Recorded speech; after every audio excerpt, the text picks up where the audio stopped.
today's episode of Baying of the Hound, and it is a very, very special episode today because my guest is the JKD Rebel and possibly one of the more prolific podcasters within the JKD martial arts world, Mr. Dwight Woods. Sir, thank you for doing me the honor. My pleasure. How you doing?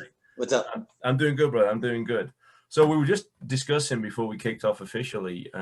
This is like the reversal for you, although realistically it's not, because this doesn't look that much different than how we normally do our podcast. It's always face to face anyway. Right. Yeah. It's just that usually I'm the one doing not most of the talking, but I'm the one leading the questions and what have you, rather than having people throw questions at me. Right. So that's the difference. Usually I do a lot of preparation. I do as much research as I can. I do a lot of preparation. If I can, if the person's been interviewed somewhere else, I'll listen to the interview, because I'm a little bit, I'm not obsessive or anything, but I don't want to ask questions that you've been asked before. For sure. You know, because although more often than not, you do have to like establish people's credentials. Of course, yes. You know, so you do have to ask, what was your start in martial art? What was your start in Jeet Kune and this and this and this, right? But I try to get that stuff out of the way as quickly as possible, right? And then get to, call it the important stuff. Yeah, the meat rather than the appetizers. And I think, to be honest with you, and you'll see that as we go along, because your approach is a little like a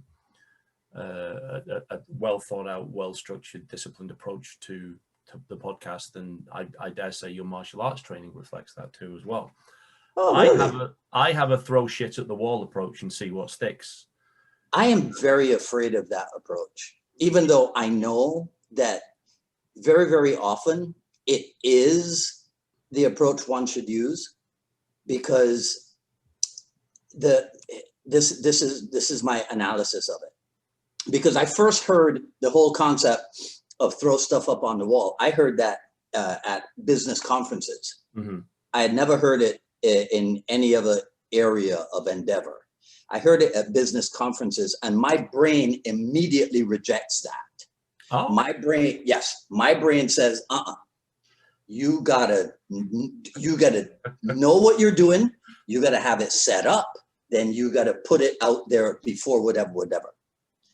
The thing is, when I do the self-analysis, even for teaching class sometimes, and I learned this from Dan Inosanto very, very long time ago, you can have your perfect lesson plan set up, and then, right, exactly, you know, within the first minute, right, stuff just goes to pot. So in effect, you do end up going with what comes, which is analogous to, you know, throw stuff up on the wall and see what happens. But my brain rejects that approach. But the reason why I am willing to work with it is because I realize that in trying to have the perfect setup, which, okay, let me just tell you, this is the end result. It's a phrase that I came up with. What the heck is the phrase? It doesn't matter. Right? You came up with it. Right? But this is the idea, right? This is the idea. You got to be careful with perfectionism, because perfectionism leads to procrastination. Yes. You know, you never get stuff started because you want it perfect before you start it. So you have to get past that, right? But the thing about it is this: you do want to aim to be perfect, because in aiming for perfection, proficiency can be attained. Absolutely. Does that make sense? It makes perfect sense. It really does. So, I suppose when I do it, I've always had the advantage, because coming from a police background, interviewing was always my thing. So I had an end goal, which is like, you know, see where the evidence takes you. But I never allowed the fact that I was interviewing an individual to color my perception of that interview. So it's like, okay, tell me what happened, take me where we go, and we'll see where we go from there. And it was very much a looser, more laissez-faire approach to interviewing, because that way they have to tell you what they did and they catch themselves out in their own story, sort of thing. So that's almost naturally carried over to the way I do the podcasting. You'll notice, I mean, I hope you've seen some of my episodes. It's almost like a chat over a coffee or a pint, which is, right. And other people happen to be tuned into it. So it's not like we have an agenda that we have to get this information out. I have a loose theme, and we kind of roll it from there. Hey, but can we do this for like 3 minutes? Can you treat me like a suspect?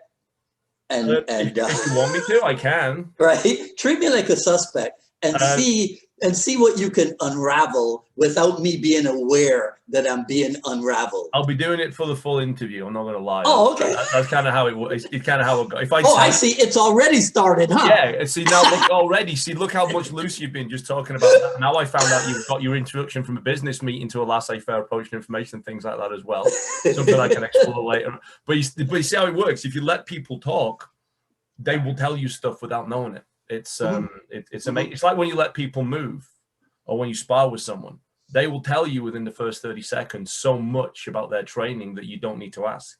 Yeah, definitely. And it just kind of carries over to lots of life. I think one of the things, I'll go for a jugular question, which is what we call a very definitive one. Where did the JKD Rebel name come from? I ripped off a guy named John Carlton. Oh, okay. And now I've got you admitting to theft. Take it away, Your Honor. I ripped off a guy named John Carlton, who is one of the best known copywriters in the world. And he was called the marketing rebel. So I ripped him off when it comes to the name, but also I realized that that there was a little bit of rebelliousness in my attitude towards certain things in the JKD world. Mm-hmm. All right. So for example, at the business conferences that I went to, more often than not, I was the only JKD guy there. After a while, a couple other people did come along, right? Probably because I kept talking about the Glazer Kennedy outfit. So after a while, a couple other JKD people did get involved. So, and what I was doing was paying more attention to non-martial art businesses than to the business of martial art. Yes. Because the business of martial art, I had identified as being geared primarily and predominantly to kids Taekwondo. Right. So I needed to be able to apply the 4 tenets of JKD. So I knew that the kids karate instructors were doing well financially. So if I want to do well financially also, I have to hang out in their circle and do my research, absorb what is useful, reject that which is personally unsuitable, and then add specifically what is my own. So I applied those 4 tenets specifically to hanging out in both martial art business world and the non-martial art business world. But that's where the name came from. So it was a rebellious approach. One, because again, when I joined NATMA, I am fairly sure I was the only JKD guy in NATMA. When I joined Maya, I'm fairly sure I was the only JKD guy there. I could be wrong, but I don't recall seeing a lot of familiar faces. When did you actually join it? NATMA, I think I joined NATMA in 1993, 94, 95. Yeah, I can't imagine many of the JKD will have been in an organization like that, because they were still, and this might be something we come on to as the podcast develops, but JKD has always had an elitism about it. Like, oh, we're not for everyone. And I think, so for them to have people go to a business conference where one of the idea is scalability so you can get it to everyone is always almost going to be antithetical to what, you know, a lot of the people believe JKD actually was. So you were rebellious back in the day, young man. You were. Yeah, but and see, I that never made sense to me. This idea that Jeet Kune Do is not for the masses, because, and people have heard me say this before. I did it Thursday night. I was talking to two police officers. They had never heard of JKD, but of course they know who Bruce Lee is. Yes. And these are guys who have trained. So how is it possible for a law enforcement person to have trained and not have heard of Jeet Kune Do? 20, 30 years ago, that would never be. Never. Never. So there's something wrong in in what we have been doing to promote Jeet Kune Do. There's something definitely wrong. Well, let me put a question out to you in relation to that. So I have to admit, I'm in total agreement with you. The idea of it not being for the masses, to me, I think is absolute shash. That's nonsense. Yeah. I think that reflects almost a laziness on the part of the instructors, or else an unwillingness to admit that nobody wants to go and fucking train with them. So it's like, oh, no, it's not for the masses. That's why I've only got 2 students. It's like, no, it's because you suck. That's why you've only got 2 students. Right. Yeah. It's your fault. It's your fault. How can you be an instructor of the art that was founded by one of the most beloved people in the world? And notice I did not say martial artists in the world. No. Beloved people in the world. A very specific choice, and I did pick up on it. And you cannot find a way to make it palatable to the masses? Come on. Come on. Which, I mean, and again, I don't mind if that's a choice of yours, of course, because there's a difference between choosing not to teach publicly and widely, or not being able to. And as long as the individual's honest with which side of the fence they fall on with that, it's not a problem. Right. Like Jesse Glover, for example, only taught very small groups. But he did a lot of seminars. Jesse was not shy of going forward and sharing his stuff. He didn't get into the closed door stuff with it. I'm pretty sure that your average Guru Dan seminar, certainly up here in Calgary when he's been here, you're talking 150 people plus. Yeah, that looks bigger than almost any seminar you'll ever see taught publicly. So I think it's a bit of a misnomer.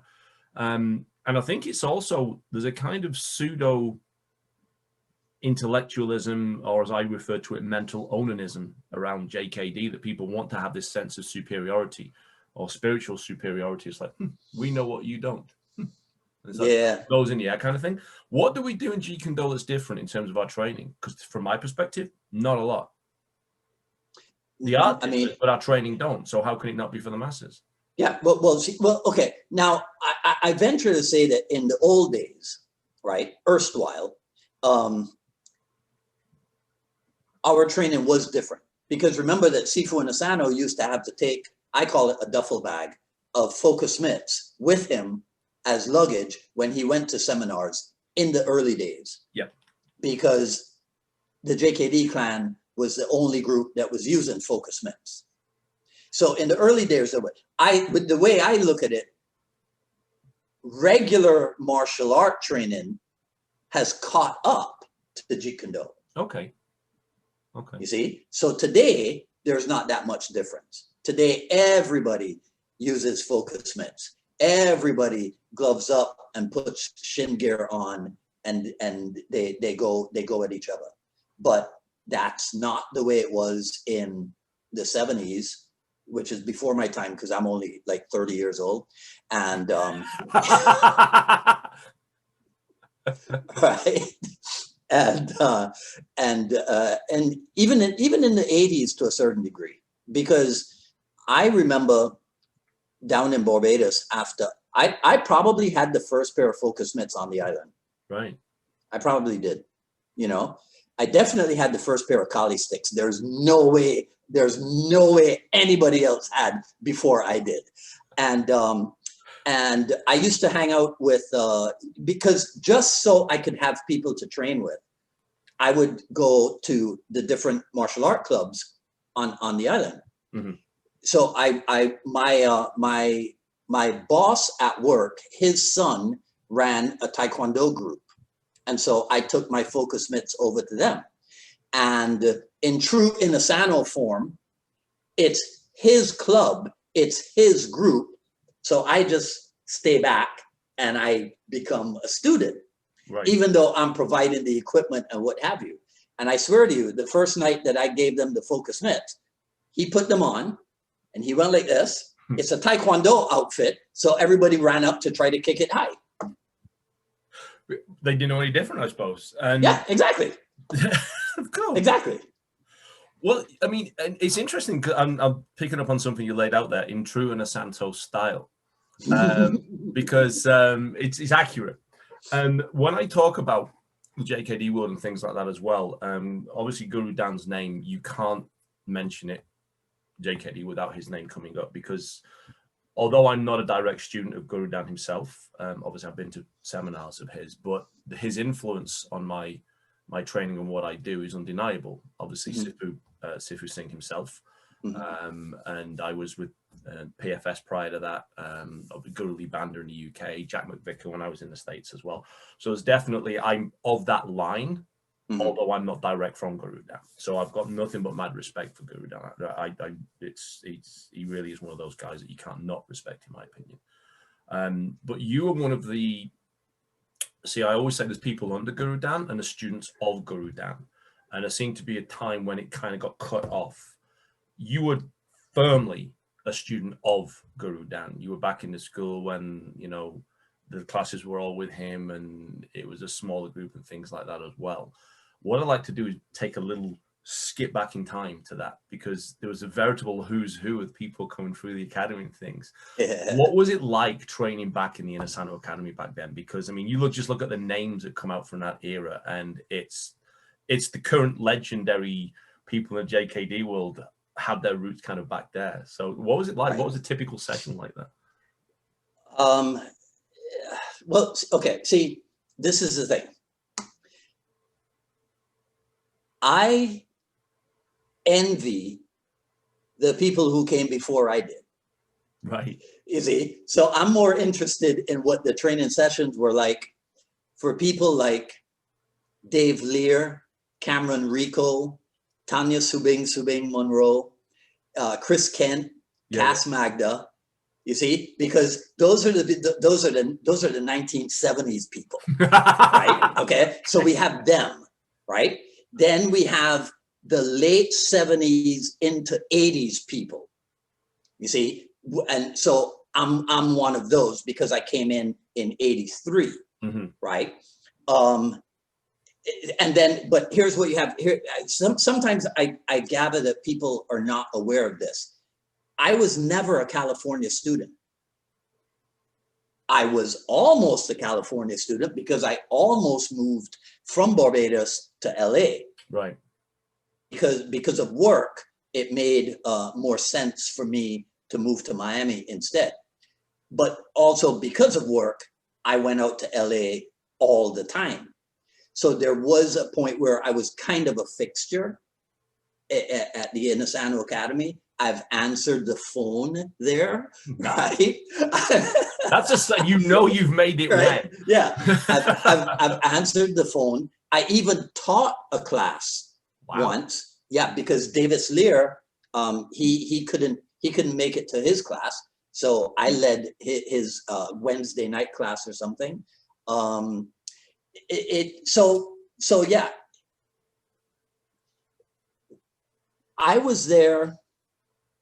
Like, I could find you a photograph that I took, and Steve Grody is in the class. Blaise Loon is in the class. Bert Richardson is demonstrating with Sifu Dan. Paula Inosanto is there. Jeff Chun is there. I even partnered Brandon Lee once. Wow. Yeah. Wow. I right. So, see, you asked me a question that's really difficult for me to answer because it has to do with like feelings, and I can tell you what I think. I can't tell you what I feel. So when you say, so what was it like? See, that's like an emotion thing. And this brain of mine will go, well, it was fun. It was great. Right. Well, let's try to extrapolate that out further then. Okay. Yeah, but there's some big names in there. We've got, got Bert and Paula and Steve Brody and things like that as well. But you've also, undeniably trained alongside Paul and Vunak as well, of course. And I dare say you've crossed paths with all the bigger names, Sensei Paulson, Rick Young, and there's this generation of guys from back there. Rick, of course, being the UK, from the Inosanto Academy. Yeah. Hey, let me throw out some other names. Okay, so this is a true story. True story. I'm in LA with Burt Richardson, and there's a new kid training. And I look at Burt and I go, this kid's going to be pretty good one of these days.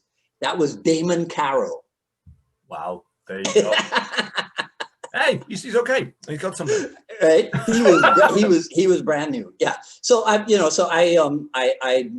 was there when Chad Stahelski would train there. Tsuyoshi Abe, I've been in class with him. Definitely Paulson. Yeah, man. I mean, geez. I mean, it is like literally, you go back in time, the richness and the talent pool training at that time was phenomenal. Oh yeah. Phenomenal. And some of the names, and this is what I find interesting with it though, because a lot of the names have gone on to still be known outside, obviously, but being a high level one, Paul and Sensei Paulson, arguably the most visible of Guru Dan's students, simply because of his success in the MMA field and things like that as well. But some of those names outside of the realm of JKD aren't as well known. Why do you think, and this is probably coming back to that original posture that we had about what a bad job we've done as an art in getting ourselves out there. These names should be the MMA names. You throw MMA fighters out there, legends of MMA now. They're well known in the martial arts world. The JKD world, other than a few spotlights, is still such a minority art. Why do you think the names just kind of drifted away? Why do you think that happened? I know that's a very wide question. Yeah, I think if we boil it down to essentials, nobody in the JKD clan either knew how to promote or even really wanted to promote. Because the JKD mentality was always backyard, small group, semi-public, if not totally private.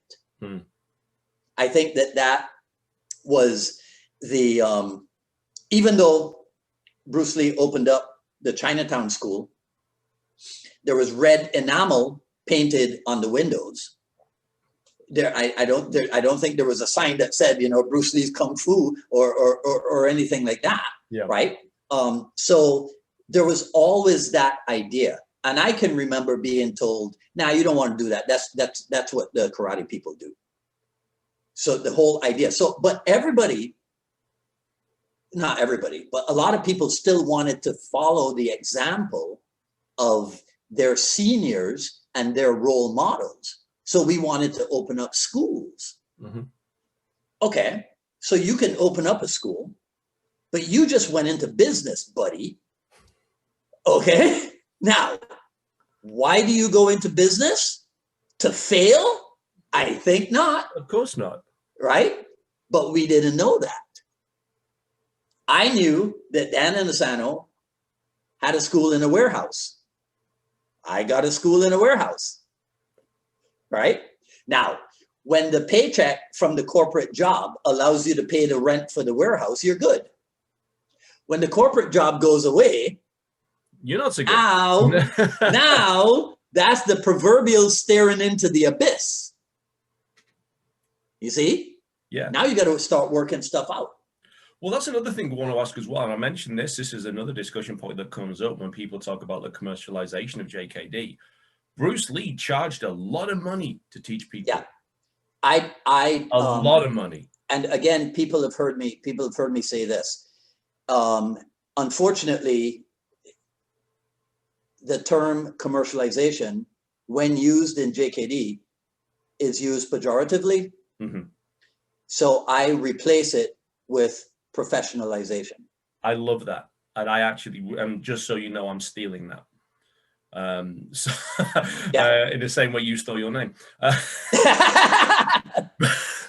it's true. But it is true though. I'm expanding further than just the JKD world. Martial arts as a whole still has this problem. It's getting a little better, but certainly back in the UK, and my guy over there, Simon, will probably speak to this as well.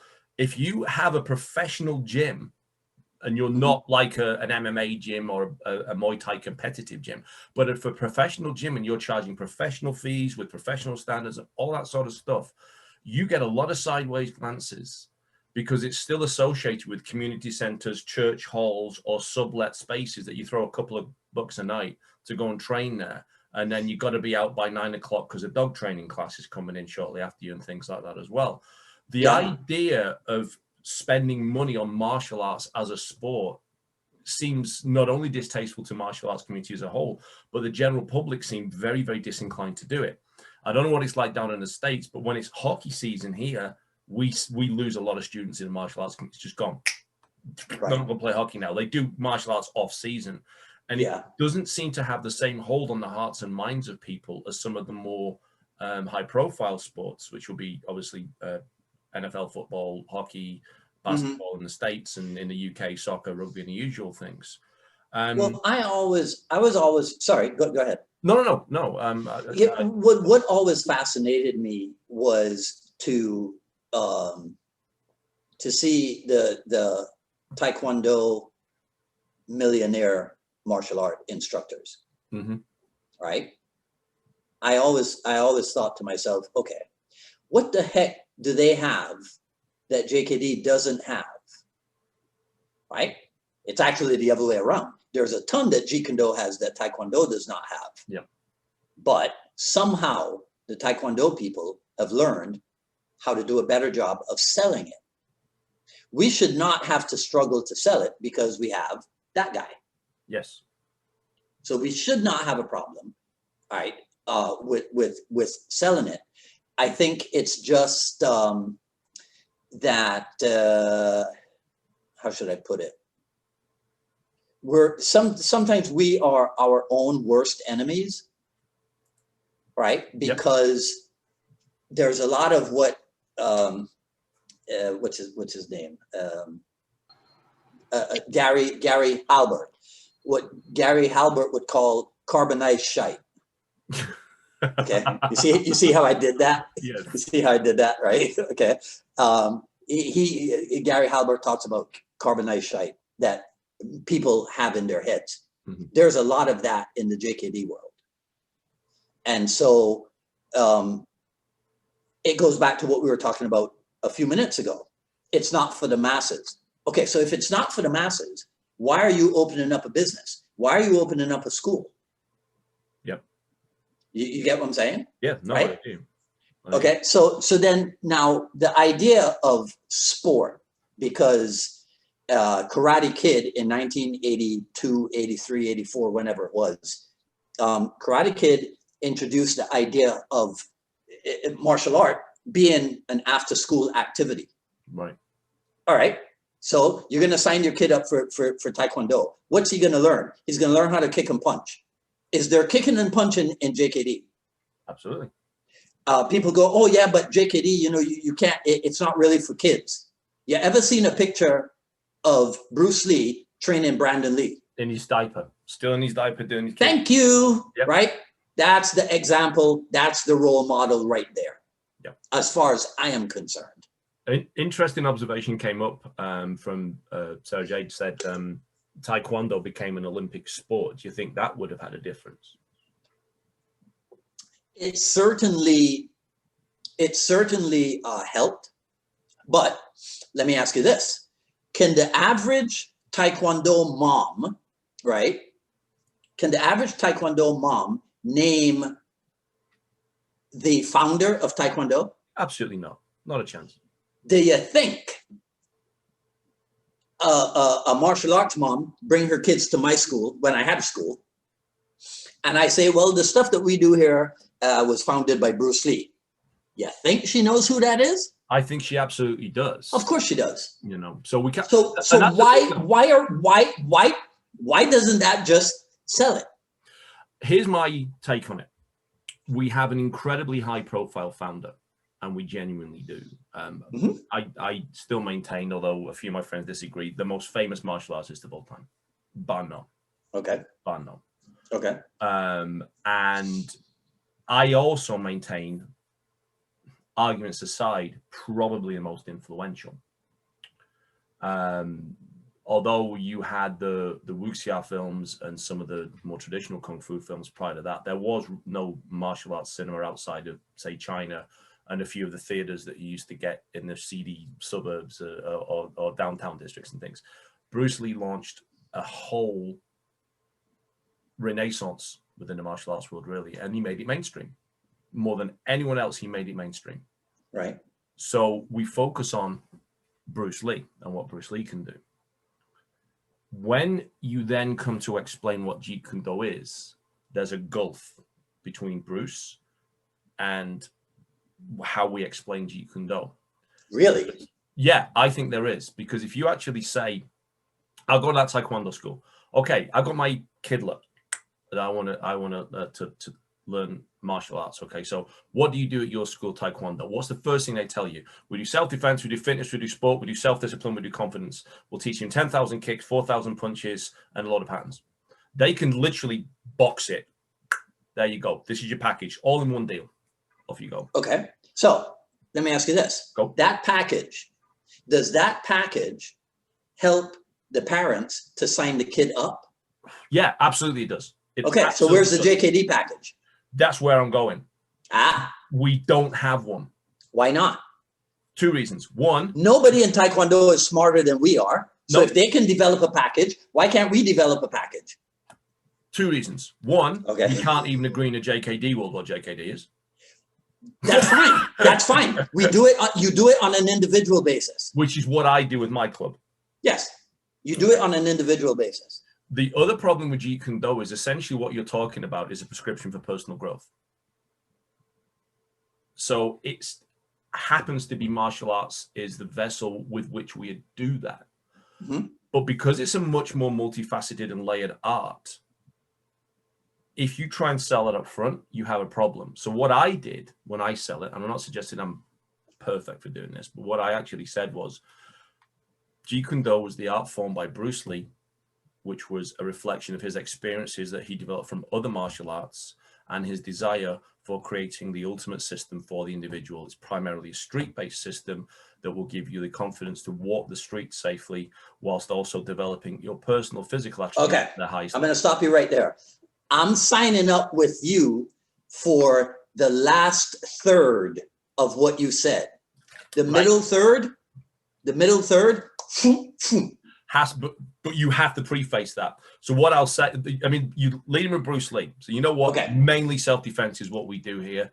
And it was, Bruce Lee founded it mainly for self-defense, and this is how he created it.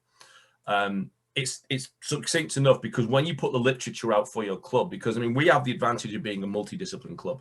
So a lot of people aren't interested in Jeet Kune Do, but I teach jiu-jitsu, catch wrestling as well. They're not interested in either of those three, but we also teach karate and competitive karate. They're not interested in the other ones, but I happen to teach Sarada Eskrima as well. So we've got a menu that you can pick from. We have the luxury that Jeet Kune Do can be our premier product, but we have other products that support it too.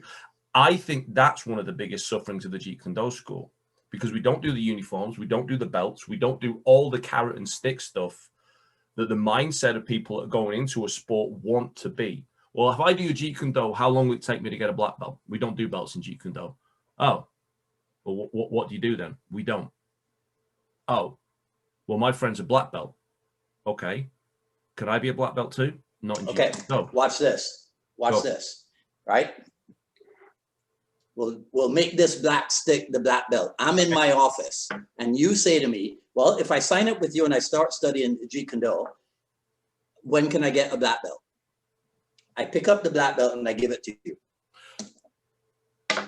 We have a different, I agree with you, because we get asked that question a lot. When will I get a Okay, black belt? right? So now the conversation becomes this.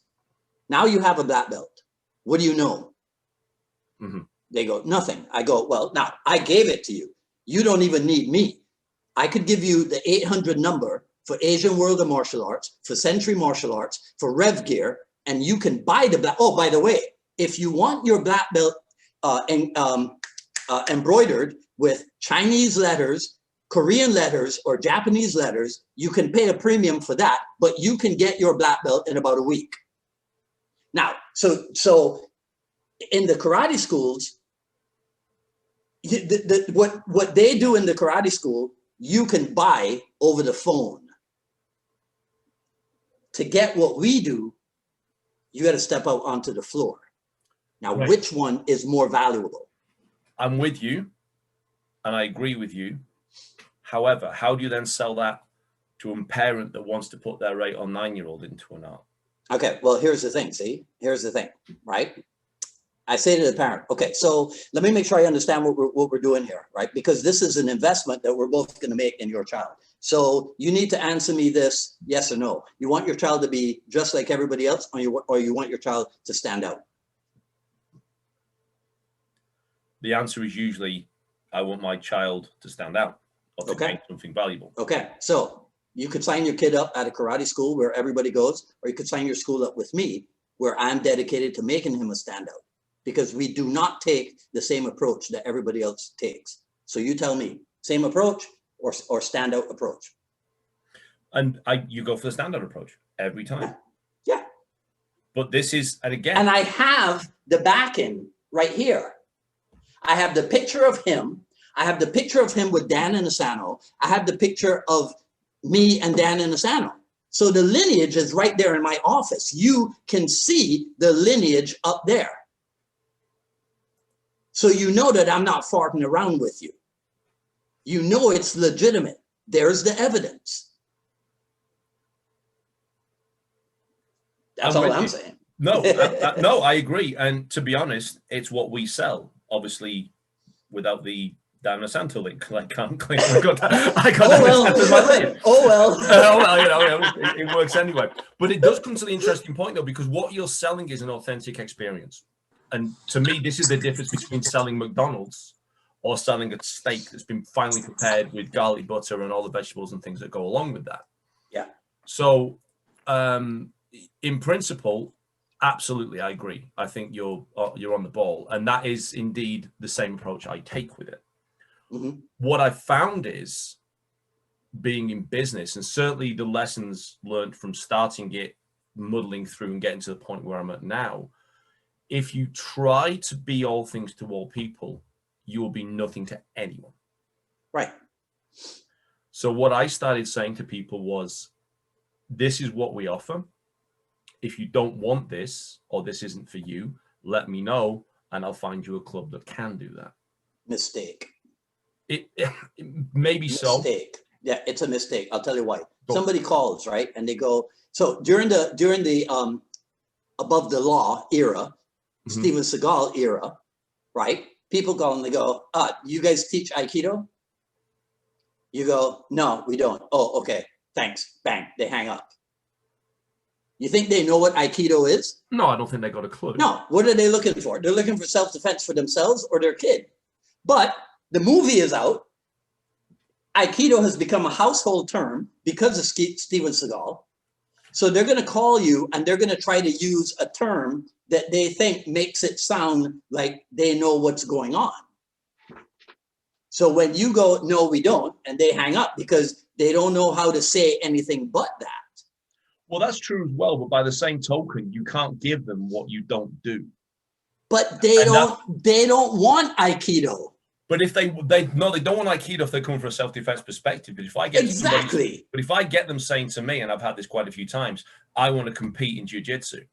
Well, you don't want me, then we don't. Okay, compete. Well, yeah, now, right. So now, if somebody says, I want to compete in jiu-jitsu, and you cannot take them where they want to go, you don't sign them up. And that's see, I'm not talking. You get what I'm saying? Because a lot of times, because that goes back to what? That goes back to the commercialization, where they think that you try to sign up everybody.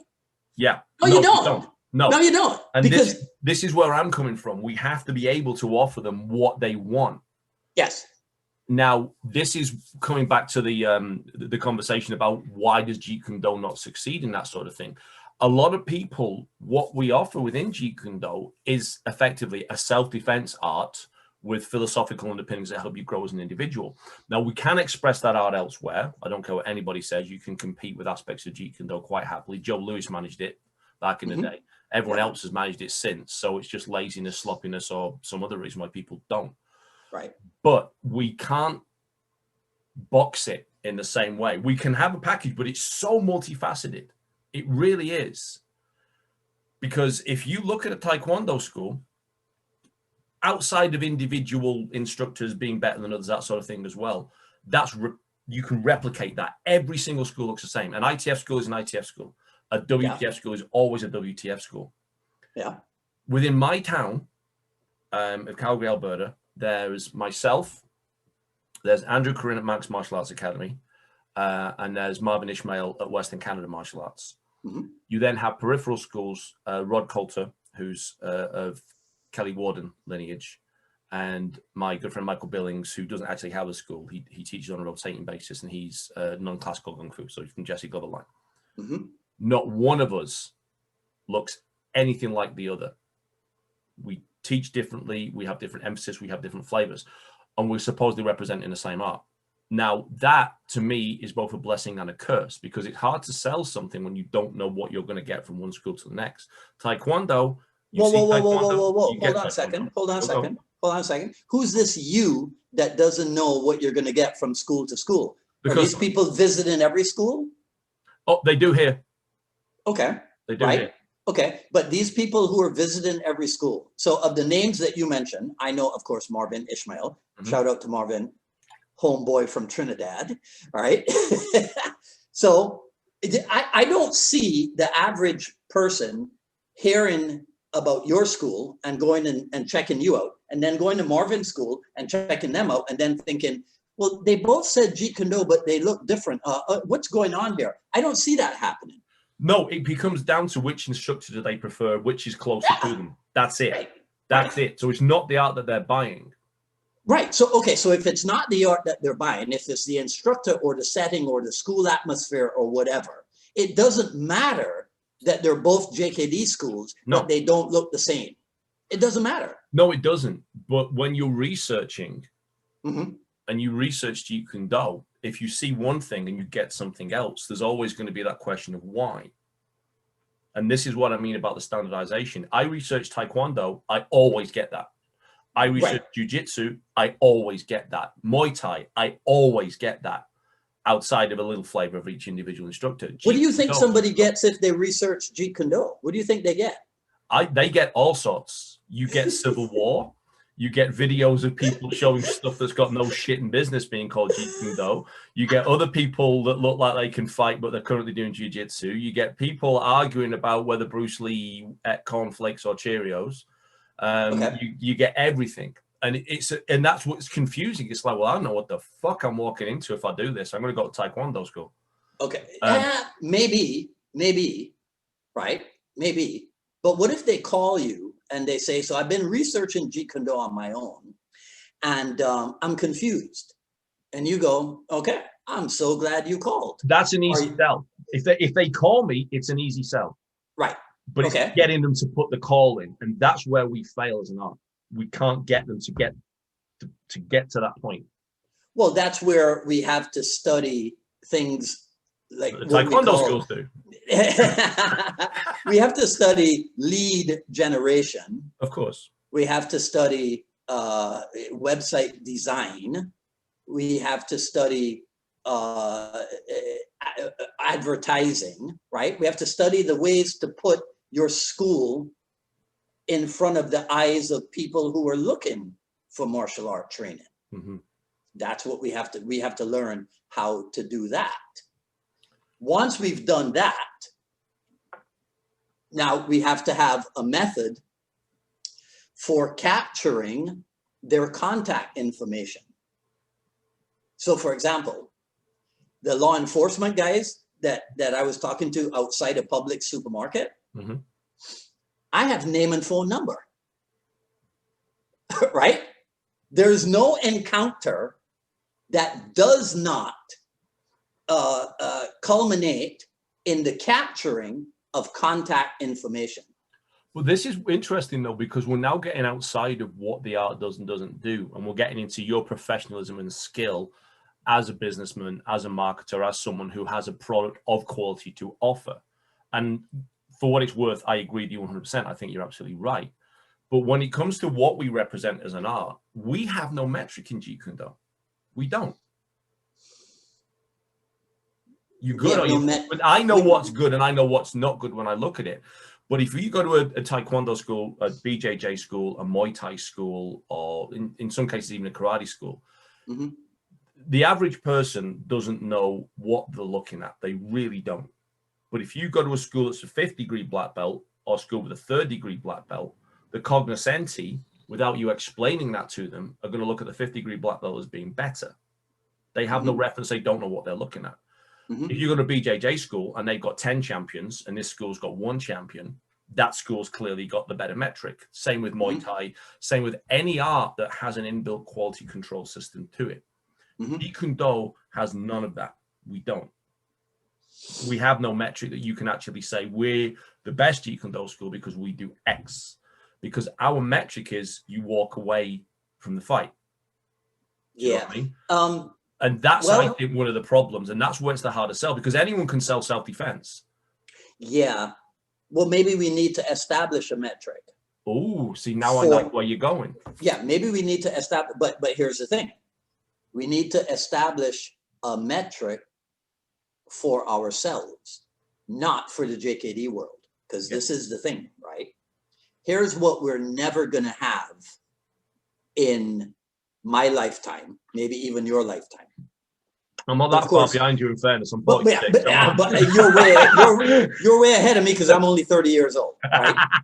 Here's what we're never going to have, and I hear this when I listen to people on the news and what have you, and I realize that a lot of people do not know the difference. We are never going to have Jeet Kune Do unification. No, not a chance. Okay, we're never going to have it. But Jeet Kune Do unification is not the same as Jeet Kune Do unity.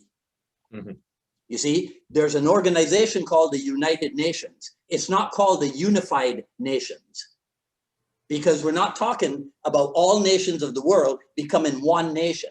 No. We're talking about different nations of the world uniting for common purposes. Now, that can happen in Jeet Kune Do. Right? But you're never going to have Jeet Kune Do unification where everything is standardized and now we can have a metric. So the metric has to be established within your establishment. That then leads us to which is probably the way it should be, because you have the individual aspect to the Jeet Kune Do and to. But is that not what is preached as an aspect of Jeet Kune Do? But it's a hard sell. No, it's not. It still is, though. No, it's not. No, it's not. Because when I come to your school to check you out, I'm dealing with you, the individual. You absolutely are, but you have to be within my catchment area. And if you're looking at 3 schools and I'm not the closest, you're instantly tipping away from me. If I don't have champions and multiple, I happen to have multiple black belts because it's me, but that's personally for me. But this is what I mean. If you've got a Jeet Kune Do guy who's just a Jeet Kune Do guy, they only have that Jeet Kune Do to sell. It's always harder to get the students through the door because you can't appeal to people that don't know what they're looking at with the same thing. So I like your idea, though. I like the idea of the body. And to be fair to you, and I'll pump a little gas into your tires for this one, your attempts on the podcasts to bring the community together seem to be making the right inroads. We're seeing more and more groups of disparate JKD guys coming together now. Obviously, Sifu Singh, Lamar Davis, Sifu Kenton, and Abe Santos. Abe, yeah. All guys. The only out of those, the only ones I've not interacted with has been Lamar. I've interacted over message and things with Chris. I've met Abe. I went to a session of Abe's, and obviously Singh is my instructor. But they're trying to make the strides forward too as well. But every time we do, we hit the same wall within ourselves before we even get outside and start to try and attract people into our club versus the 20 million other clubs in the city. We self-sabotage as an art. We always self-sabotage as an art because there's always some dickhead wants to show that, no, you're not doing the real Jeet Kune Do, I am. And then it just gets pulled down again. It always does. So I think until we can actually stop people being the lobsters in the pot, which is basically what happens, that's always going to be our problem. And I don't know how to solve that. I'm not suggesting I have an answer for that. I really don't. But as soon as in the JKD world you start going out there and pulling and making a name and doing things like that, the lobsters start pulling you down back in. It's what they do. Because they want their slice. They want to be the sole inheritor to what Bruce did. You don't find that. No one gives a shit about being the sole inheritor of General Choi's art. They have their belt. They don't give a toss about the rest of it because it was clearly delineated and it was designed that way. Bruce, being so free-thinking and pragmatic as he was the blessing and the curse for the art. And I think. Okay, so let me make sure. Let me make sure I'm with you. So you're saying that the problem is that when you try to put yourself out there, not you individually, but when a Jeet Kune Do school, when you try to when you put yourself out there, now all of the detractors in your area, but what I don't understand is if somebody comes to my school to interview me about joining or about putting their kid in class with me, how do my competitors get to them? I don't mean my competitors. No, I don't mean that. No, I don't mean that. Locally, I could give less than a fucking rat's ass who thinks what about me. You know, my door's always open. Come and show me what you know, motherfucker. But when you're talking within a JKD world, because now we're talking about why we've always struggled to grow as an art. When you mention anything in JKD, you can't say a damn thing without having at least 5 different people jumping on and saying that's not Jeet Kune Do. You don't know what you're talking about. It's not the real thing. But wait. I'm still confused. Is this regarding building the membership at your school, or are we talking about our famous Facebook discussions? We're now talking about our art. Building a membership at my school is a personal thing, and I'm doing. Okay. I'm doing good with it. I get the advertising out there. We get the students coming in. It's fine. All right. So we're much more conceptual now with Jeet Kune Do, which is where we came back to. So as Ricky's just jumped in, the JKD cliques, which is accurate. It's accurate. Yeah, and here's what I say about that. Yeah, and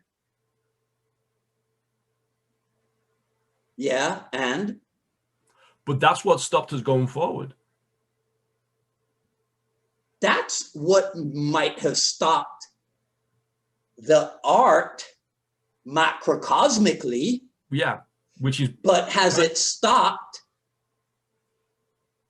any of the legends, let's call it, the luminaries, the notables that we mentioned at the beginning?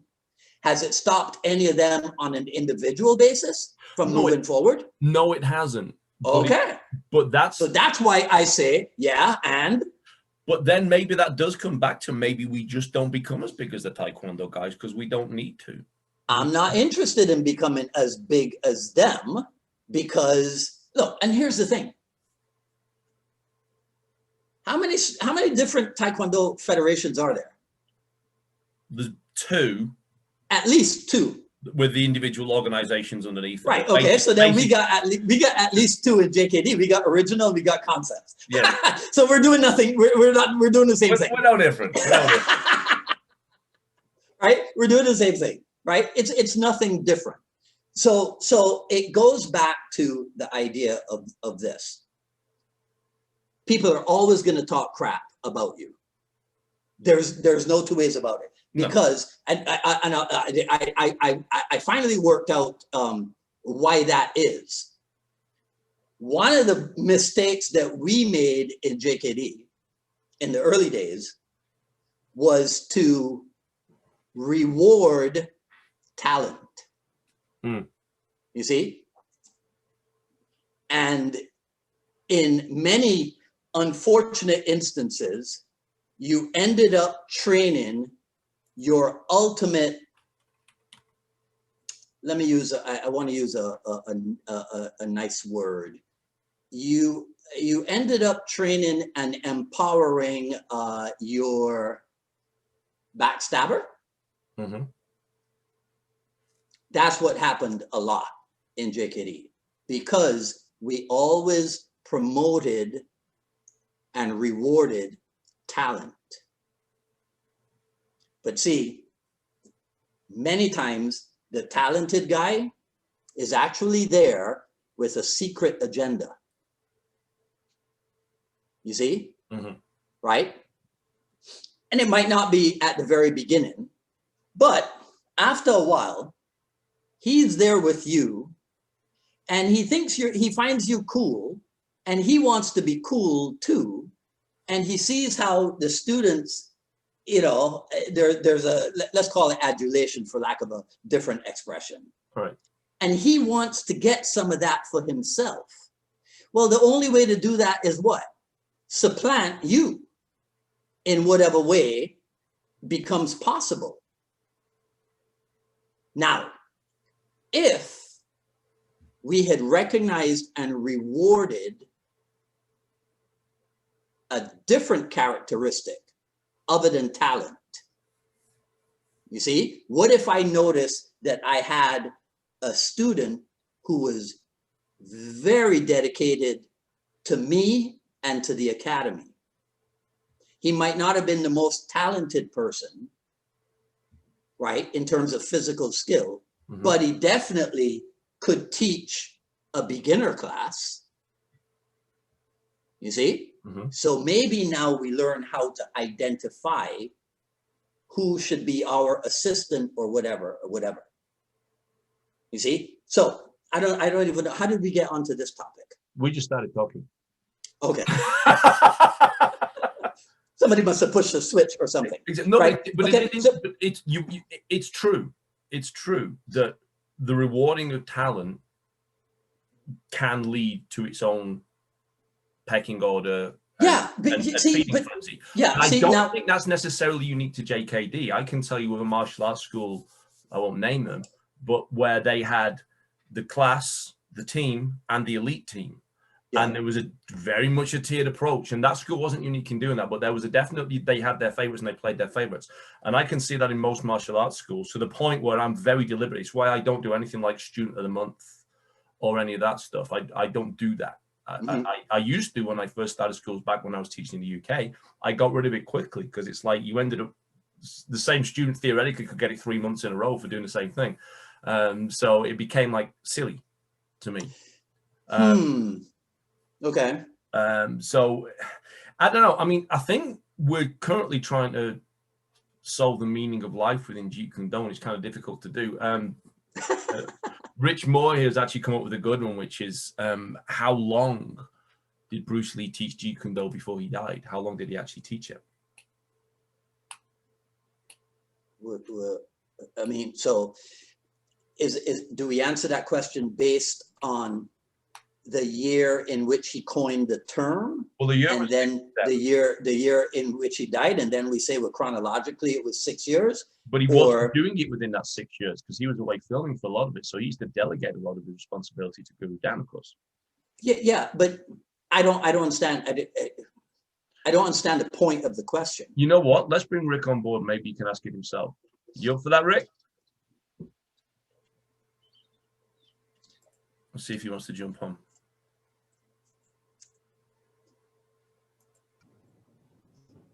Can you hear me? Can hear you, brother. Can you hear? Yeah, we got you. Okay. No, what I was asking was, how long was, after Bruce had coined the term Jeet Kune Do and was actually teaching it before he passed, whereas people see that's what is set in stone is what JKD should be.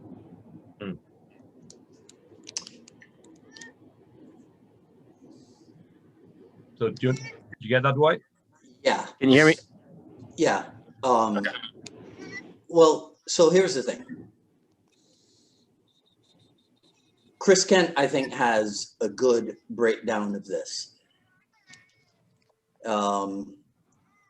Sunday, February 6th or 7th, that's when in the notebook the term Jeet Kune Do appears, right? Okay. So let's say on Friday, let's say it's February 7th. So on Friday the 5th, what was Bruce Lee teaching? Right. You see? Yeah. If the name changes, right, overnight, is the art different, or am I still teaching the same thing but I'm now teaching it under a different name. It's almost as if it's only a name. Please don't fuss over it. Right. See, so here's the thing. That, and you've probably heard me say this before, that's one of the most misunderstood Bruce Lee sayings. Yes. Right? You can call it Jeet Kune Do, you can call it Jun Fan, you can call it Bruce Lee's non-classical, you can call it whatever you want. That's what he meant by not fussing over. The it that he's referring to is the name by which you identify. Yeah. The art, however, the art with which you're doing we better fuss over the art. Exactly. Right? But now here's the thing. Fussing over the art is not this. Well, Bruce showed me A, B, and C.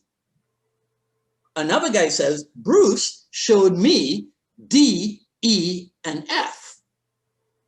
Now, a guy like Inosanto, who was over at the house all the time, he got A, B, C, D, E, and F, jumped to Z, started working backwards from Z, right? And because it was, okay, Dan, here's what I want you to show the guys at the Los Angeles school. But don't show them this, you see? So I want you to show them A, B, C, D, E, and F. Here's Z, but keep Z for yourself.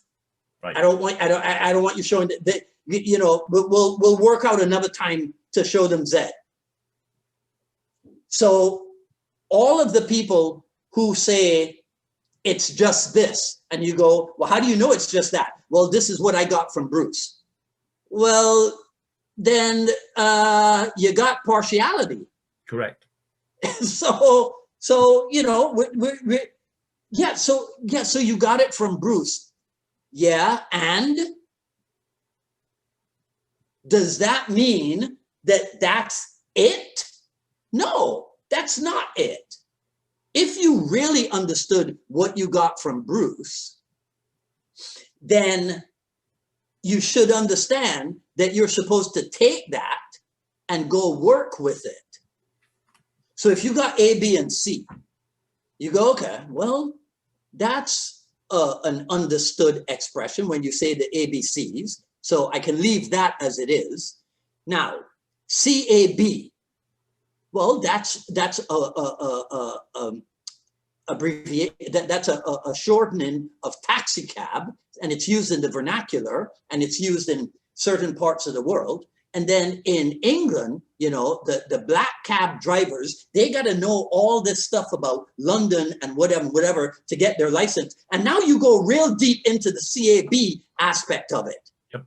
You get what I'm saying? Yeah. Right? And then at some point you go, but over in New York, they got the yellow cab.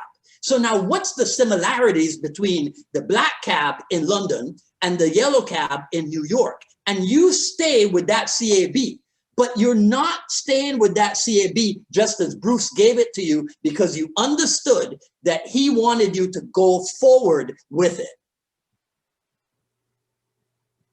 And at some point, you go, well, what comes after C? Yes. Right? Bruce is gone. I can't get it from him. But did he give it to anybody else? Or did he write it down somewhere?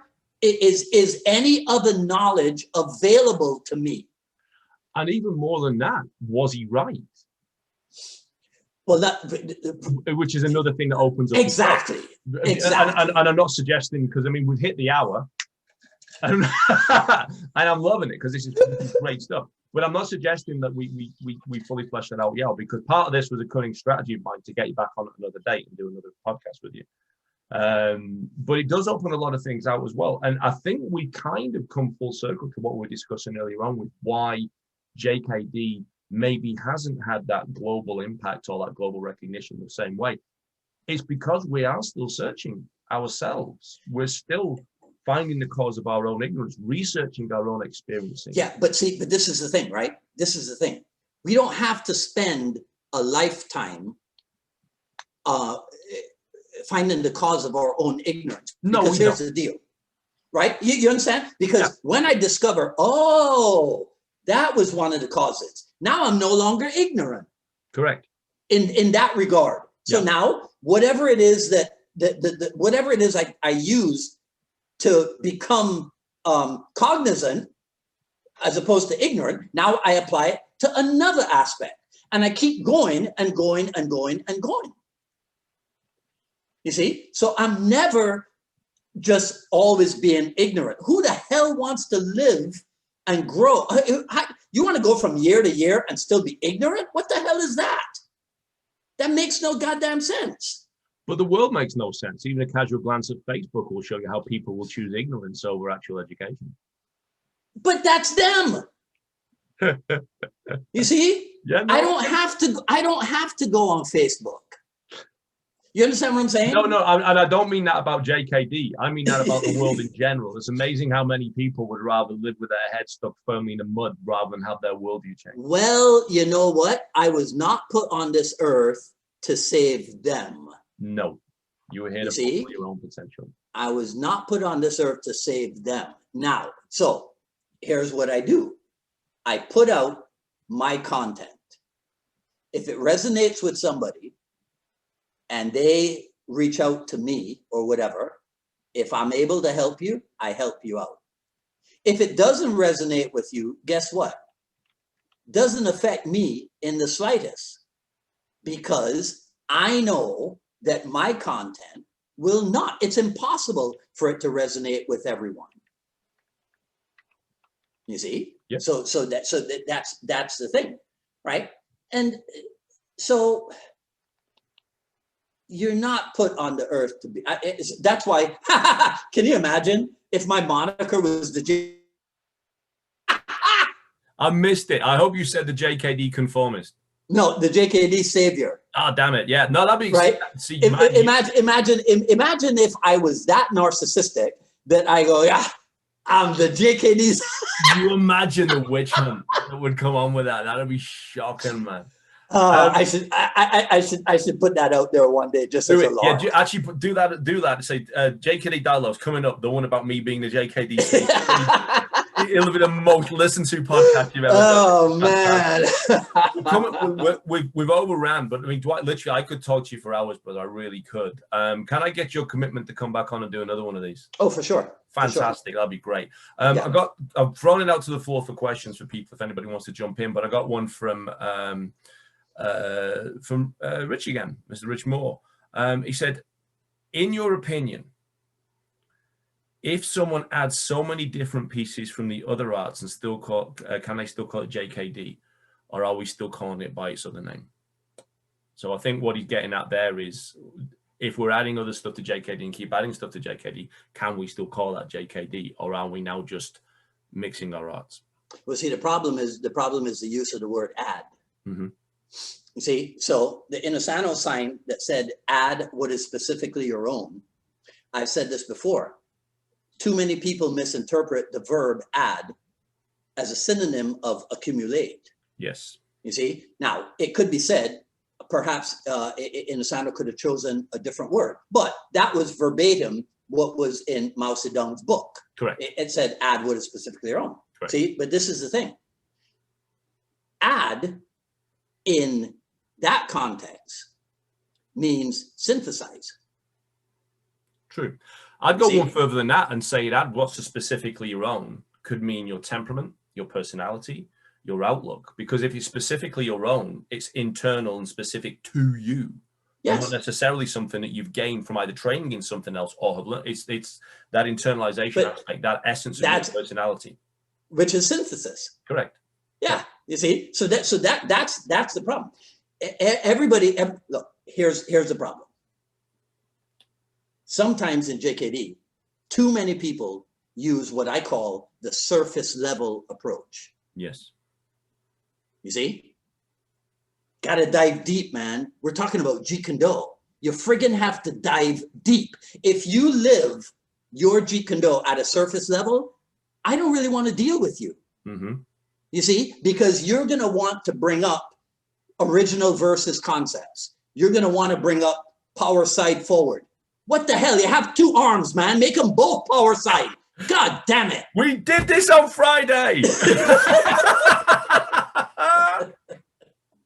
You right? don't have a good right. You got a shit left. I mean, come on, right? Okay, because look, I was going to tell you this earlier. The evidence is there. Mm-hmm. Everybody likes to do the Bruce Lee quotes. Well, it's there. No limitation. No way is way. Jeet Kune Do is at once this and that. Jeet Kune Do is not encumbered by this approach or that approach. There's no specific method that can be characterized as Jeet Kune Do fighting. If he said that, if he is the founder, if you follow what he says, if you follow what he taught, why the hell are you having arguments with people about what it exactly is? There is no exactly. Love it.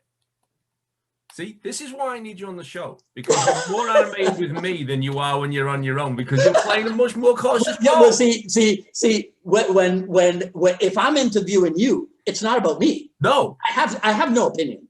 Exactly, because you're the. I have no opinion, right? Even when I do the broadcast on Wednesdays, right? And see, now this is another thing, right? And my favorite Canadian JKD senior, he and I were talking about this. There's over 1,000 people subscribed to the Jeet Kune Do Dialogues channel on the YouTube. There's about not even 300, 200 and something subscribed to the I Love Jeet Kune Do broadcasts. Why? One is entertainment, right? Or edutainment, education and entertainment. The other one is more education on JKD. So nobody's interested in that. You see? And I also try to make it bite size, 10 minutes or less, right? Because it's like, okay, here's an aspect of Jeet Kune Do. Let me tell you this. Let me tell you this. Check it out, right? Ask me a question on it if you want. We could discuss it further or what have you. But nobody's interested in that because I'm helping them. If they pick up on it, that's where we dive deep. We don't do surface level, right? When I'm talking to you and I go, okay, so reacquaint everyone with your martial art credential, surface level. Absolutely. You see, surface level. But then if I hit you with something else, right? It's like, look, you know what's the greatest compliment? When somebody says to me, that's a good question. I love when that happens. Because you get those pauses and it's like, I hadn't thought of that. Right? When that happens, now I know I'm doing my job. Yes. You see, because I'm asking you to dig deep. And that's the thing. What is there about Bruce Lee that indicates that he was ever a surface dweller? Is there anything? No, there's nothing. So once again, if you are a Jeet Kune Do guy or gal, if you follow the founder, how the hell can you live on the surface and be interested in, and Rick, I don't mean this to you personally, but be caught up in, Inosanto uses the 4 tenets. And again, the 4 tenets of Jeet Kune Do is not his term. That's my term. I came up with that term. You can use it, right? But just give credit to me, right? Okay. So, but there are people out there who still harp on this thing about, Inosanto used add what is specifically your own to add Kali, to add this, to add Muay Thai, to add Savat. He didn't add a goddamn thing. Not a goddamn thing. He was like, okay, here's this art. It's a pretty cool art, right? I think I'm going to give this kid a class at my school, right? And help him build up his career.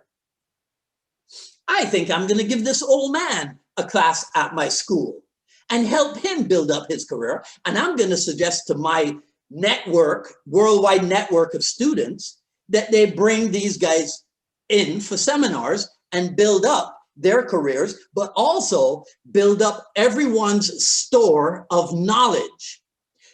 With that store of knowledge, now you have to do the synthesizing that we were talking about.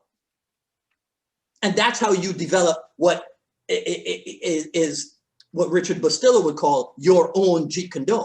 But your own Jeet Kune Do is not different from my Jeet Kune Do, other than the fact that you're Jay Cooper and I'm Dwight Woods. But we are doing the same research and analysis and development that Jeet Kune Do requires. Yes. You see? Now, the idea that we have to end up is it research, analysis, and development within the automotive industry. Nobody complains that Kia is different from Mercedes because they expect them to be different. But down to the essence, a tank, 4 tires, a steering wheel, and an engine. Yep. Move on. Love it. And spot on. Absolutely spot on. And this is what I always find a scratcher, because it's like, we get it. Why doesn't everyone else? I'll tell you why. Okay. And this is going to sound bombastic. I like it already. We're different. Okay. We're different. Fair. Right? In business, in order for your business to stand out, you must develop your USP. Have you heard that term? Unique selling point. You have to. That, if you have that mastered, can you not then explain to people who walk into your school why you are the choice? You should be able to do that anytime. Yes. Right? Now, did Bruce Lee have that? Was Bruce Lee able to explain to people why? I don't think anyone can doubt Bruce's ability to explain why he was the greatest. Before Bruce Lee, right? Yeah. Before Bruce Lee, which martial art method had proprietary language other than the Japanese terms for your techniques? But which martial art method had proprietary language like the 5 methods of attack? Oh, no. Right? No. Which martial art method had such a cool approach that, well, within the 5 methods of attack, we got ABC. ABC? What the heck is that? That's called attack by combination. Wow. See, all these things we have, right? All these things. We have frameworks and proprietary language in Jeet Kune Do that nobody else has. And look, nowadays, what do people talk about? Oh, the ranges of combat. Where the hell you get that from? Yep. You get that from the JKD clan, right? Taekwondo never had ranges of combat. No. Taekwondo never had phase 1, 2, 3, and 4. If you were lucky, you had armed and unarmed. That was about what you had.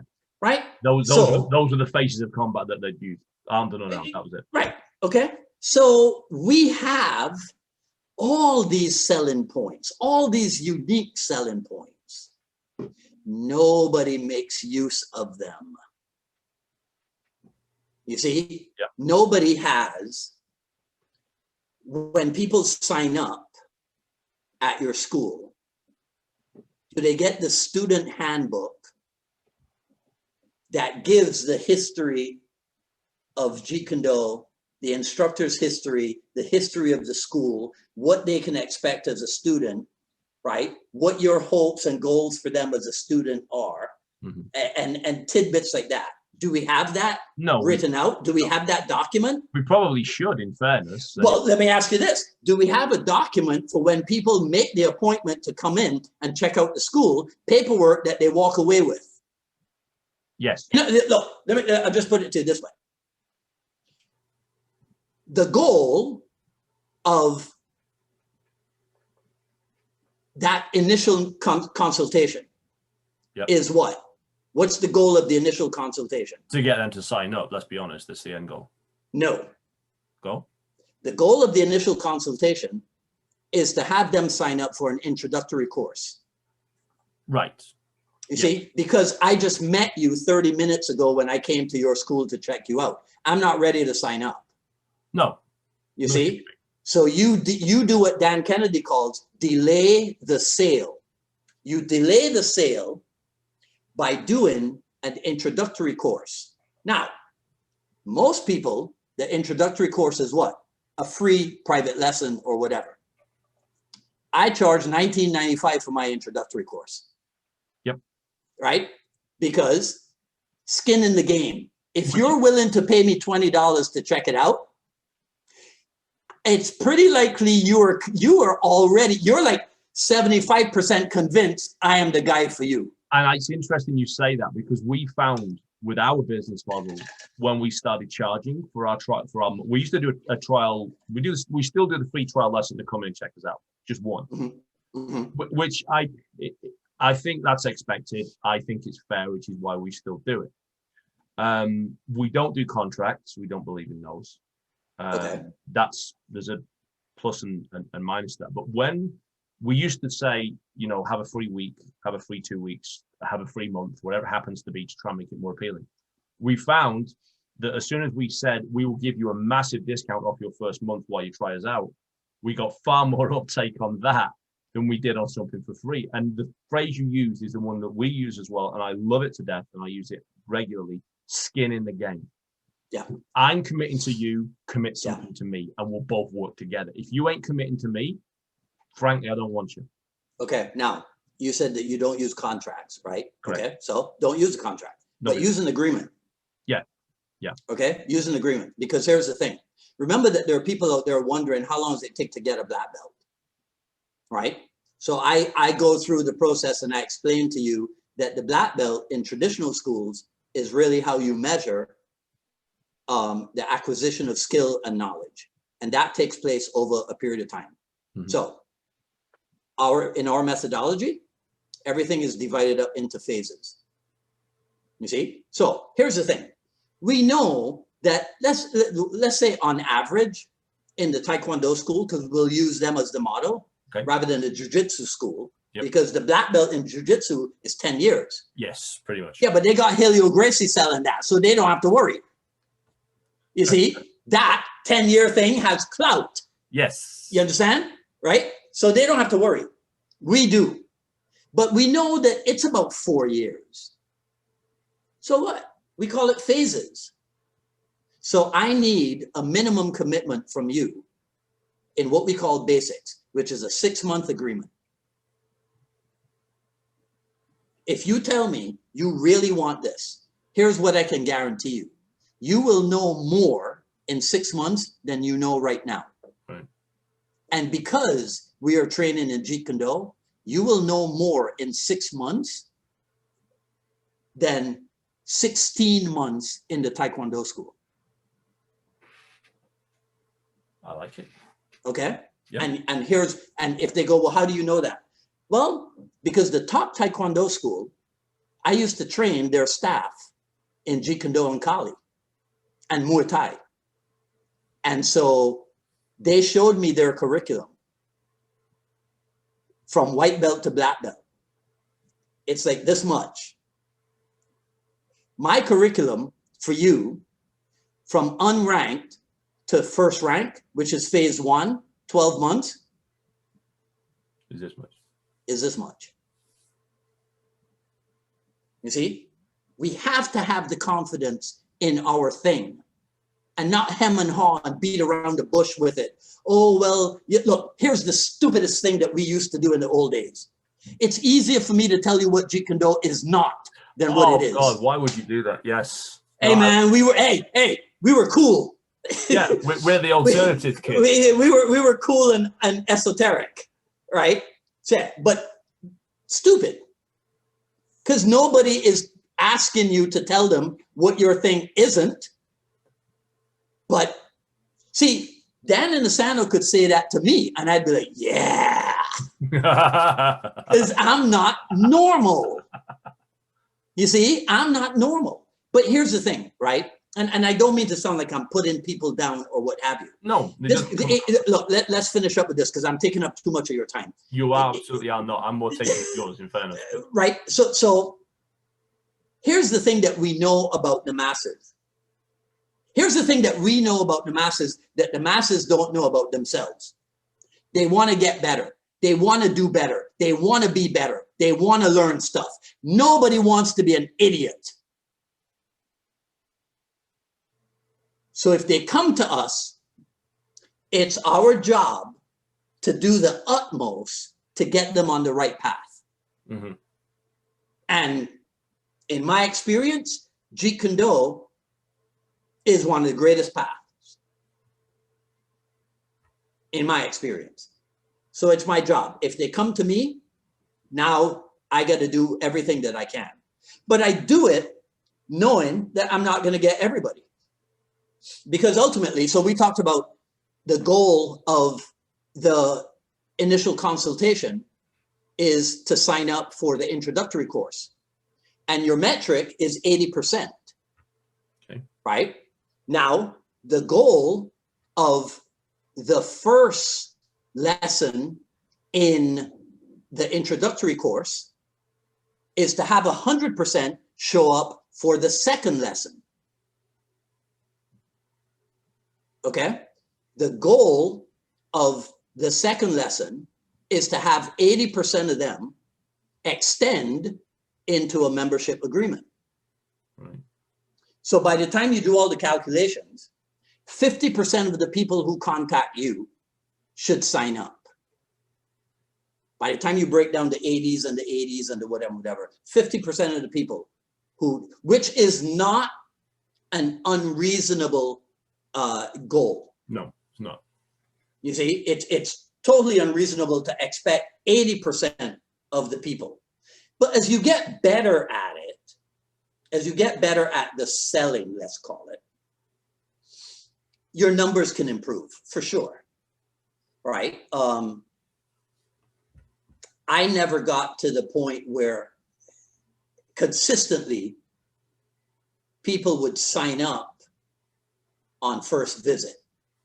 I did pull it off a few times, but it was unrealistic to expect that you could do that all the time. Right. Right. But it really annoyed me when I realized that I was annoyed two times. The first time I was annoyed was when I realized that JKD guys and gals who ran schools were not interested in developing themselves professionally. The second time I was pissed off was when the people who did become interested in professionalizing their schools followed the Taekwondo model too much. Yes. Okay? That annoyed me because Taekwondo ain't as cool as Jeet Kune Do. I absorb what is useful from you, but I do not copy what you are doing in Taekwondo. I absorb what is useful. I follow the principle behind what you're doing. I do not follow the technique of what you're doing. So if your technique is to give out belts, Mm-hmm. I apply the principle of the belt. Recognition and reward. Was it Napoleon Bonaparte that said, I've learned that men will die for ribbons? Yes, I think Right? Something like that, Yeah. right? Okay. So I understand that it's important. But you ain't never going to see at my school, I put you in a gi so that I could put all them ribbons along the edges and star this and stripe for integrity and stripe for the no. We're not going that far. We're not going that far. But I'll apply that principle up to a point because I know, look, the day that Dan Inosanto said to me, he was here in Miami teaching the seminar. I guess I had demonstrated something or whatever. He goes, Dwight, your levels really come up. I was like, yes, right? So everybody knows that people want to be recognized and they want to be rewarded. Well, what's wrong with that? But I don't have to have up on the wall of my school, white belt, this belt, whatever. Mm-hmm. Okay? I don't need to do it that way. But I say this all the time because I don't want to sound as if I am denigrating any of my colleagues who have chosen to go that way. Right. I am merely expressing that that would never have been my way. And I suspect that if more Jeet Kune Do schools had said, no, we have a ranking system, but it's not shown by belts. If they had been more innovative, if they had been more creative, we could have kept Jeet Kune Do on the map. But it got absorbed into the idea, oh, I have a black belt in Jeet Kune Do. When did Bruce Lee award belts in Jeet Kune Do? Never. So how in heaven? Oh, well, that's what the public expects. Oh, so when Bruce Lee made The Big Boss, see, look, this is what pisses me off. Keep going, man. This is gold. I can't believe you did this to me. I told you I'd do it. I told you I would do it.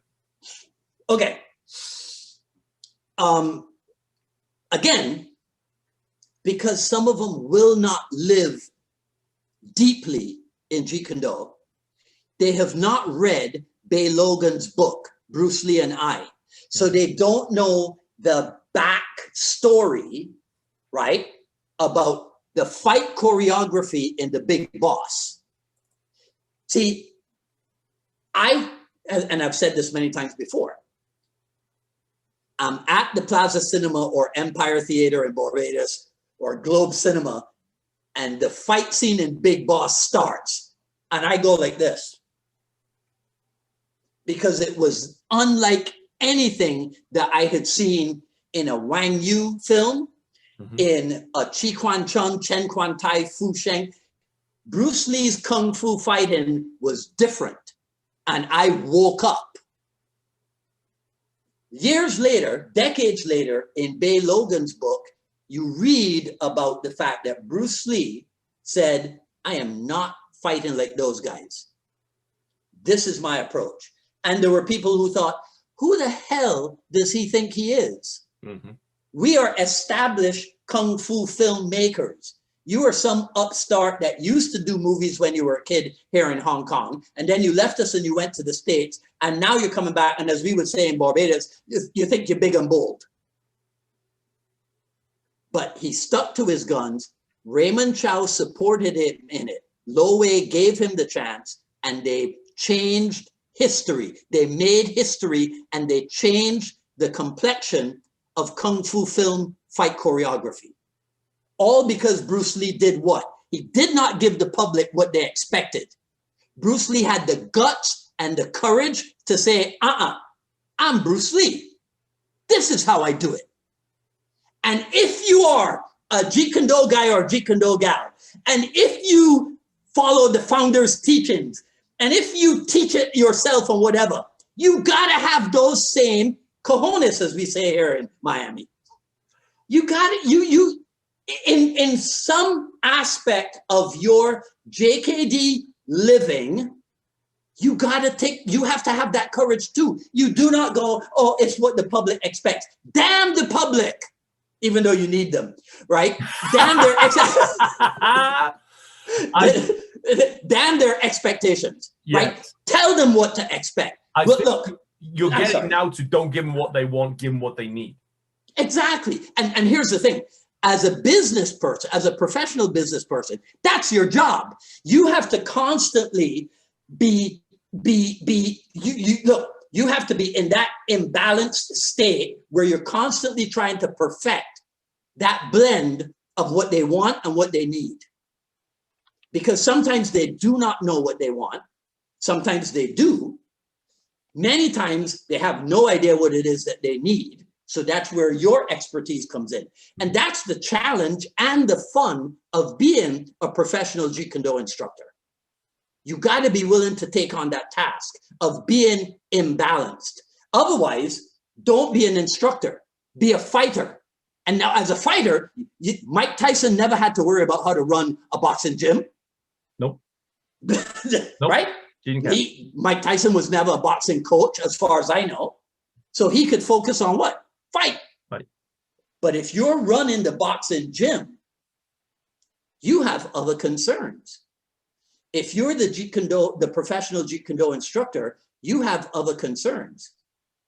A lot of us started out running schools because what? We needed to have training partners. Right? True. Right? We needed a place to train, so we opened up a school. Right? It's better than nothing. Yeah, as Dan Inosanto would say about certain situations. It's better than nothing, right? But JKD people have to be, so that's my recipe. Live deep, dive deeply into the art and philosophy. Dive deeply into it. Be courageous, right? Think in terms of what brought you to the art, and are you delivering to your people the stuff that brought you to the art? And while you do that, this is a very convoluted recipe. Understand that you're not the same as your students, right? And I still not struggle, but you'll notice that every time I say that, I hesitate, because I wasn't born thinking I'm special. And like we were talking on Friday, Church of England, raised in Barbados, you're not encouraged to think you're special. Definitely not. Right? But when you learn to look at things, you go, look, if I go home to Barbados tomorrow and I run into an old buddy, he'll be like, you still with the Kung Fu? Right? You know, and then the people from home who know that I'm still with the Kung Fu will say, man, I can't believe your dream came true. That's it. Yep. Right? That was awesome. I could just like chop this part of the interview out and have it as its own thing. It's so good. I'm sorry, man. No, don't never apologize for that. But the passion, but this is what I love, and this is one reason I wanted to have you on the show, because I wanted to deep dive on Dwight. I wanted to get in there because I know you have such a passion, such a love for this art. Otherwise, you wouldn't be doing what you're doing with the podcast and the information sharing. That's true. Yeah. So to actually get the fire come out as well. Now you know. Now we know why you're doing this. No, don't show this to too many people. They'll be like, who the heck does he think he is? You know what I say to that? I'm Dwight Woods. I'm Dwight Woods, motherfucker. Right? See, because here's the thing. Yes, there are other people on Facebook named Dwight Woods. But which of them has my story? None of them. There's only one me. There's only one Jay Cooper. There's only one Eric Paulson. There's only one whoever. You see what I'm saying? And we have to understand that that makes us unique. And that's what we have to put out there, which is why we never want JKD unification. It's never going to be one thing. Each individual, unique person in the JKD world must do what they can to raise their level as high as they can. And along the way, we resonate with those who think and see things similarly. And that's how we have Jeet Kune Do unity. It's a different thing. I love it. I'm done. I love it. We keep saying you're done, and I'm going to say something. No, I'm actually going to make an official executive decision and call this now, because this could go on all day, and happily so too. But it would ruin the return. So, okay. Dwight, I'm going to just say what an honor and a privilege it's been to have you on the show, brother, and really get that further insight into you. It's been an absolute joy, and everyone's been messaging you like, "Holy shit, this is gold!" I'm like, yeah, this is good. This is why I wanted Dwight on the show, you know. So I think anyone already watching knows how they can get a hold of you, but just in case, let us know how people can contact you.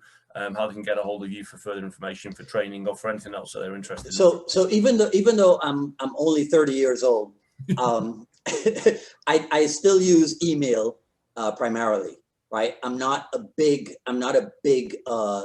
text in and mobile phone guy. So jkdrebel@gmail.com. People who know me really well, they know, that's not his email. He has an AOL address. Still, that is old school. Right. And also there's the JKDRebel.com where they got some pretty sweet merch on there, if you don't mind me saying so. Did you check it? I did, actually. As soon as you said yesterday, I was like, In fact, while you were interviewing me, I actually had it up on my second screen. Oh, okay. All right. That's probably what crashed the computer. Yeah, that's actually a thing that we're gonna develop as best as we can. Right. And I've decided, and I don't think I've talked about it anywhere, not even on my own show. So I'll say it here on yours. I've decided to go ahead and publish the first volume of a Jeet Kune Do book that I wrote back in 2008 or so. Nice. Yeah, when can we expect to see that then? I'm gonna, by the end of the year, I'm gonna self-publish it, right? I gotta decide on the official title and what have you. I can tell you this. This is it has gone through 2 titles already. The first title was 3 titles. The first title was Everything I Wish I Had Known About Martial Art Business when I first opened my Jeet Kune Do school. Right. And then that became almost Everything I Wish I Had Known. And I was ripping off, because I give credit where it's due, I was ripping off Stephen Oliver. Right. I was ripping him off when it came to title. And then the second or third title became Jeet Kune Do Success Strategies. Oh, nice. Yeah. And right. But I'm fairly sure I'm not going to go with either of those titles. We have a suggestion from the crowd of the JKD Savior. No. No. Okay. Can you imagine that? I know. We should do that one day. It'd be awesome. It's a T-shirt with you on it. You know, the JKD Savior. Once again, heartfelt thanks. It's been an absolute blast. I can't wait to have you on again. And my pleasure. Everyone out there has absolutely loved it. Whenever you're ready. Okay. All right. Thank you, okay. All right. Thanks, everybody. Thank you. And there you have it. That was the one, the only, the JKD Rebel, Mr. Dwight Woods. And I told you I would get him fired up. In fact, I told Dwight I would get him fired up and tell me stuff that he didn't know he was going to tell me. What a guy. What a guy. I think Dwight has done probably more than anyone else in recent years to really put the profile of JKD out there and try and, as he said, not bring us all together to do the same shit, but just at least say, hey, we're on the same fucking team. And what I loved it. I got as much out of that interview as I think you guys could do at home and things like that as well. One thing I want to just round off was how beautifully Dwight summed up the ability of Jeet Kune Do to transcend merely a physical expression of an art.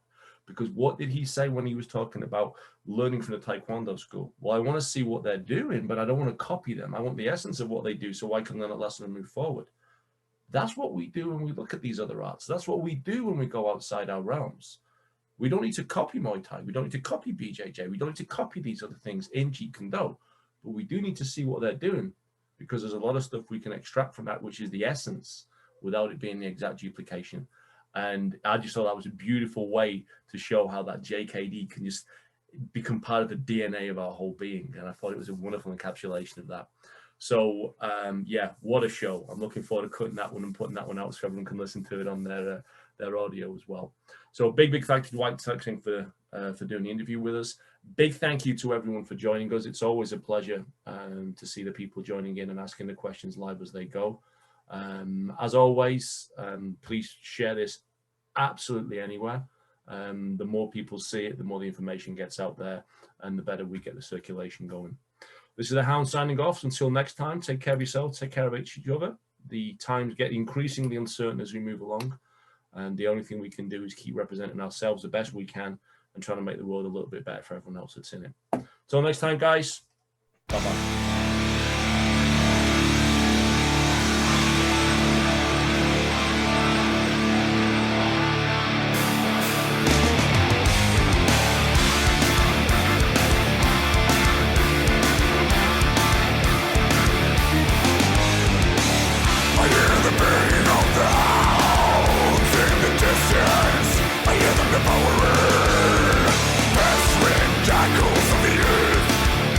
Diabolical